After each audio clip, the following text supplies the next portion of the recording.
para quem não me conhece, eu me chamo Thales Paulino, sou aluno do 10º semestre de Psicologia na Unijaguaribe. Atualmente faço pós-graduação em Psicologia Organizacional e do Trabalho e também sou moderador e fundador dos grupos de estudos em Logoterapia e Análise Existencial e do grupo de estudos em Ludoterapia. E hoje eu quero conversar com vocês sobre um dos assuntos que eu mais quis gravar nesse tempo, com um pouquinho mais de tempo para a gente poder conhecer mais, que é a história do Viktor Frankl, como é que surge essa história do criador da logoterapia, que começou ali de uma forma muito visionária a entender um dos principais males do mundo contemporâneo e moderno, que é o vazio existencial. Então, eu quero começar com vocês falando sobre o início. Como nasce, como é o nascimento, como é a adolescência, como são essas fases na vida de Viktor Frankl. E a gente tem que resgatar lá para 1905, onde Viktor Frankl nasceu. Viktor, ele nasceu em um berço judaico. Sua família era extremamente religiosa. Eles, inclusive, tinham grandes pedras com os mandamentos de sua religião em sua casa. E Viktor, ele nasceu de uma pessoa, sua mãe, que era descendente direta de um dos grandes rabinos da época, que era o Loel de Praga. Um rabino extremamente respeitado por suas ações e por sua grande fé no judaísmo. E Viktor Frankl, ele acaba sendo muito influenciado em sua espiritualidade pela descendência e pela espiritualidade de sua própria família. Viktor Frankl, então, ele vai passando um certo tempo, ele começa a se interessar nesses assuntos das coisas psíquicas, aquilo que não se é observado. E aí a gente chega à adolescência de Viktor. Naquela época estava crescendo muito forte o movimento psicanalítico na Áustria, na Alemanha e na Europa como um todo. E tinha uma figura que estava se destacando cada vez mais, e essa figura é Sigmund Freud. Com 15 anos, Viktor Frankl descobriu a existência de Sigmund Freud e criou uma admiração muito grande com a história da psicanálise, os conceitos inovadores, a noção de psicodinâmica, tudo isso encantou Viktor Frankl, e Viktor começou a enviar correspondências para Sigmund Freud, expressando sua admiração e curiosidade. E essas cartas que eram enviadas para Freud eram todas respondidas, então eles mantiveram uma relação muito próxima por dado tempo, apesar de distantes, já que eram por correspondências.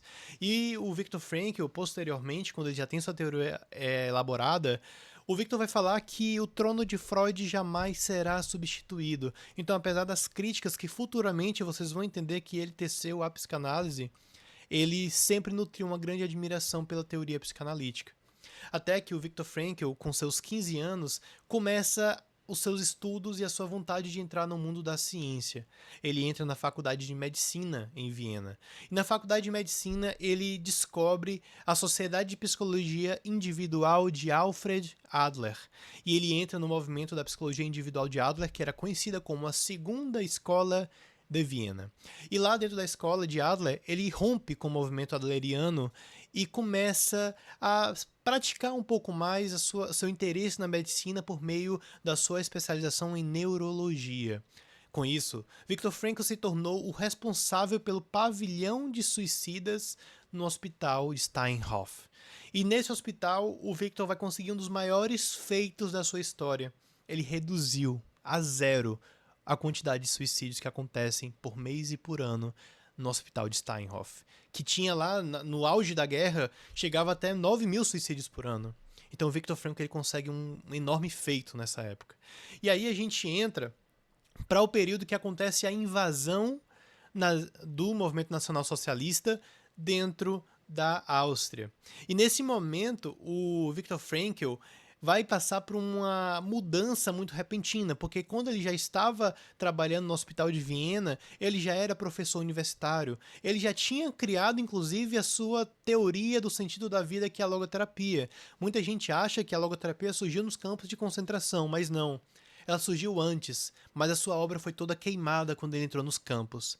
Mas seguindo a ordem cronológica, Viktor Frankl estava numa universidade, dando aula, quando ele menos esperava, entra um oficial do Movimento Nacional Socialista na frente dessa universidade que ele está dando aula e interrompe a aula dele. E ele continua dando aula até que o Viktor ele é preso.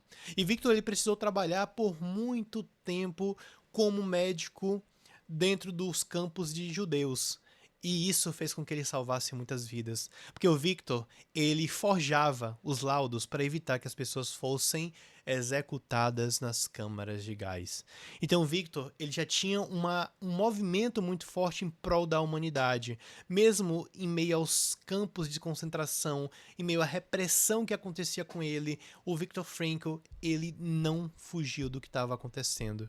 E um exemplo claro disso foi certa vez quando, justamente por conta dos laudos forjados que o Victor fazia, surgiu para ele uma possibilidade de exílio, de fugir para os Estados Unidos e lá ter uma vida tranquila. Só que aí, o Viktor Frankl, no ápice da Segunda Guerra Mundial, com a ascensão dos campos de concentração, ele estava andando em sua casa, olhou uma pedra que tinha assim: honrar o seu pai e sua mãe, um antigo mandamento judeu. Tinha um mandamento judeu sobre isso. E quando o Victor leu esse mandamento, ele disse: não, eu tenho que ficar aqui com a minha família. E mesmo com a possibilidade de ele fugir da guerra, de fugir dos campos, ele ficou em Viena e conseguiu seguir com a sua missão. Só que aí, o que todo mundo temia aconteceu. Viktor Frankl foi levado para um campo de concentração. Em 1941, ele estava escrevendo a sua obra Psicoterapia e Sentido da Vida, que posteriormente seria chamada de A Busca pelo Sentido, ou Em Busca de Sentido. Só que em menos de um ano que ele começou a escrever sua obra, o Victor foi preso. E ele foi preso no campo de concentração. O primeiro que ele passou foi o de Theresienstadt. E lá ele respondia pelo número 119.104. Esse era o número de Viktor Frankl nos campos. Lá, ele não era Victor, ele não era um médico que tinha salvado vidas, ele não era um psicólogo, ele não era nada disso. Ele era um prisioneiro. E dentro dos campos de concentração, o Victor começa a perceber uma coisa. Ele começa a perceber que pessoas que eram magrinhas, fraquinhas, ranzinzas e não conseguiam cumprir com suas atividades dentro do campo, conseguiam sobreviver mais do que as pessoas que eram fortes, que tinham uma boa desenvoltura física, um bom condicionamento físico, atletas. Mas o que é que estava por trás dessa sobrevivência, desse instinto? É o que o Victor vai chamar de vontade de sentido.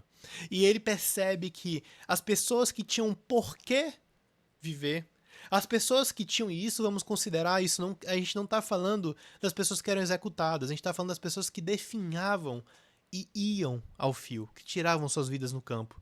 E ele percebia que aquelas pessoas que tinham motivo, tinham algo para voltar além do campo, conseguiam sobreviver.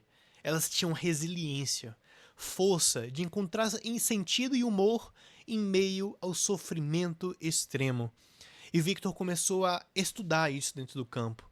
Ele começou a botar à prova sua teoria que ele havia criado alguns anos atrás. E dentro dos campos, ele percebeu que o humor, o sentido, trazia às pessoas uma realização que impedia que elas tirassem sua própria vida e impedia que elas definhassem. Então, o Victor ele começa ali a ver na prática, fazer pesquisas, perguntar a presos quais eram os porquês. O porquê você está aqui? Por que você está aguentando essa dor? E o Victor, em alguns dos momentos, ele também foi uma das pessoas que perdeu o seu porquê.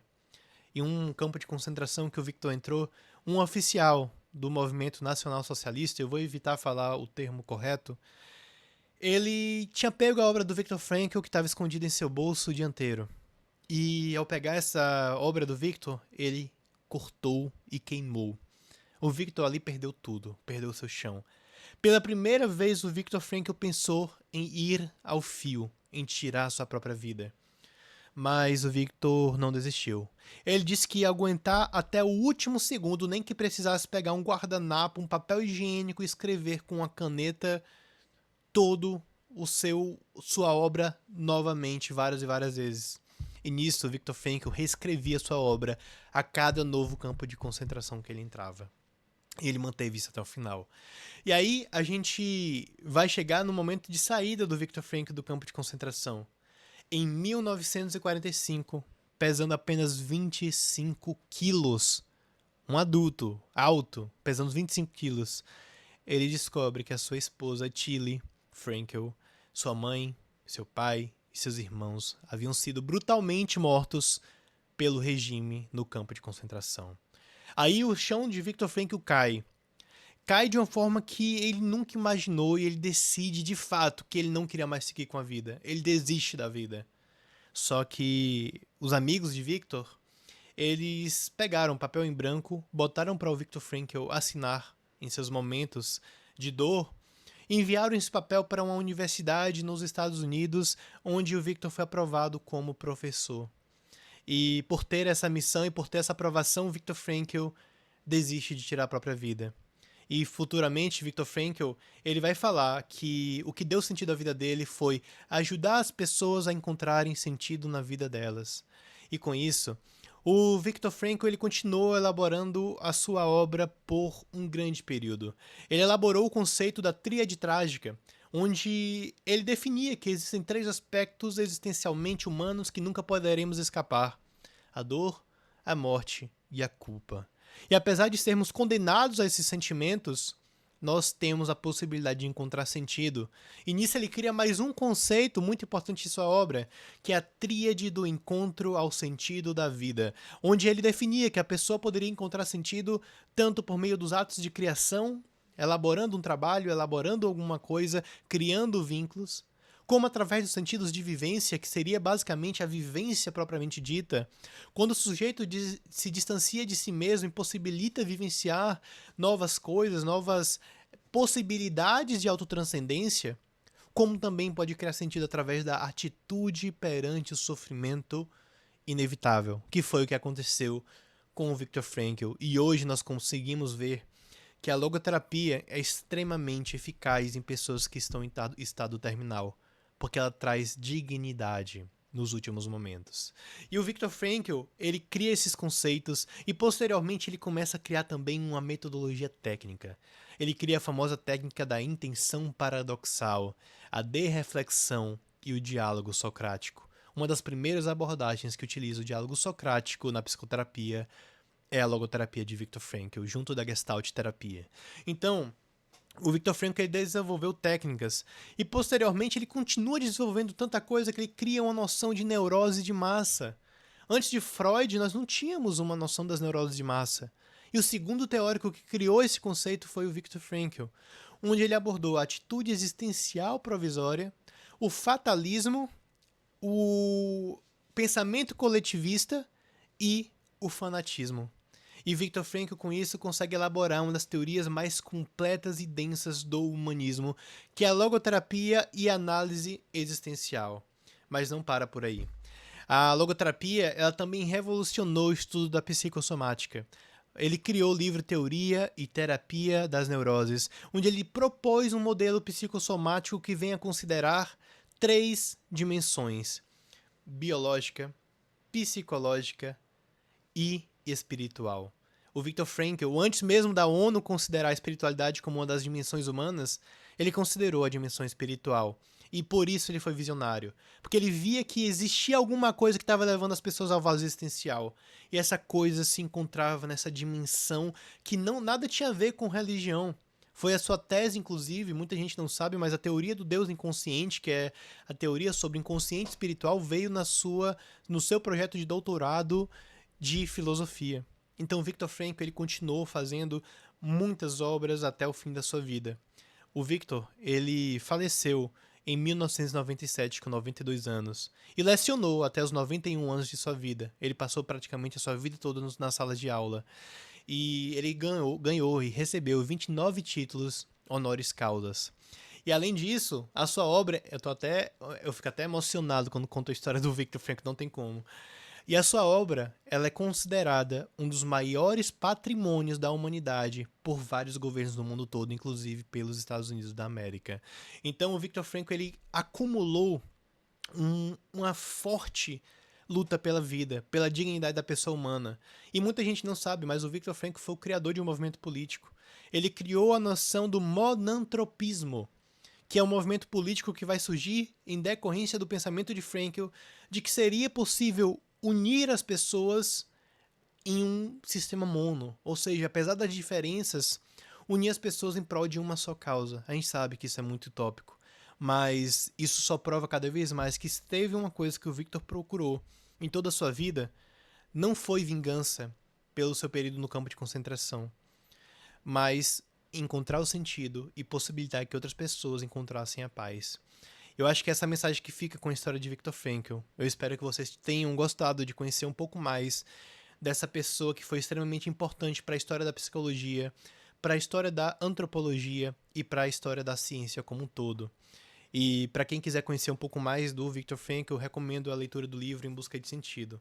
Espero que vocês tenham gostado e desejo a vocês uma ótima semana e um ótimo mês.